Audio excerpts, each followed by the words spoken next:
నిన్నటితో నామినేషన్ల గడువు పూర్తయిన నేపథ్యంలో మున్సిపల్ ఎలక్షన్స్ పైన ప్రభుత్వం స్పెషల్గా ఫోకస్ చేసింది. అటు పార్టీ కూడా స్పెషల్గా ఫోకస్ చేసింది. దీనిలో భాగంగానే యూఎస్లో ఉన్న సీఎం ఈరోజు మంత్రులతో ఒక జూమ్ కాన్ఫరెన్స్ని ఏర్పాటు చేశారు. ముఖ్యంగా మున్సిపల్ ఎలక్షన్స్లో అవలంబించాల్సిన స్ట్రాటజీస్, అట్లాగే ముందుకు వెళ్లాల్సిన నిర్ణయాలు ఏవైతే ఉన్నాయో వాటిపైన చర్చించారు. జీరో రెబల్ స్ట్రాటజీతో ముందుకు వెళ్లాలనేది సీఎం చెప్పారు. రెబల్స్ బెడద లేకుండా ఎక్కడా కూడా పార్టీకి సంబంధించిన అభ్యర్థులందరినీ నియమించాలి, పార్టీకి సంబంధించిన అభ్యర్థులను ఎంపిక చేయాలి అనే అంశాన్ని ప్రధానంగా ప్రస్తావించారు. సర్వేలతో పాటుగా లోకల్ ఎమ్మెల్యేస్ ఎవరైతే ప్రపోజల్స్ ఉంటాయో వాటిపైన కూడా పరిశీలించాలని చెప్పారు. ఎక్కడ కూడా రెబల్స్ లేకుండా సమన్వయంతో పనిచేయాలి అని చెప్పారు. ప్రతి మంత్రికి ఒక పార్లమెంట్ సెగ్మెంట్ ఇన్ఛార్జ్ ఇచ్చారు. సో ఆ పార్లమెంట్ సెగ్మెంట్లోని మున్సిపాలిటీలకు సంబంధించిన ఎన్నికల విషయంలో పూర్తి స్థాయిలో అవగాహనతో ఉండాలని చెప్పారు. తాను రాగానే బహిరంగ సభలు ఉంటాయి కాబట్టి వాటికి సంబంధించిన ఏర్పాట్లను కూడా పూర్తి చేయాలని చెప్పారు. దాంతోపాటుగా రెబల్స్కి సంబంధించి ఎక్కడెక్కడ రెబల్స్ ఉన్నారో వాళ్ళని ఐడెంటిఫై చేయాలి అనేది అయితే ముఖ్యమంత్రి ప్రధానంగా ప్రస్తావించారు.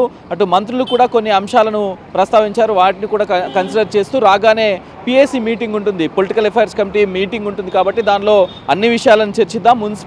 మున్సిపాలిటీలకు సంబంధించి అట్లాగే కార్పొరేషన్స్ సంబంధించి క్లీన్ స్వీప్ చేయాలి, 90% వరకు రిజల్ట్ను, స్ట్రైక్ రేట్ను సాధించాలనేది అయితే సీఎం ఈ జూమ్ మీటింగ్లో ప్రధానంగా చెప్పారు.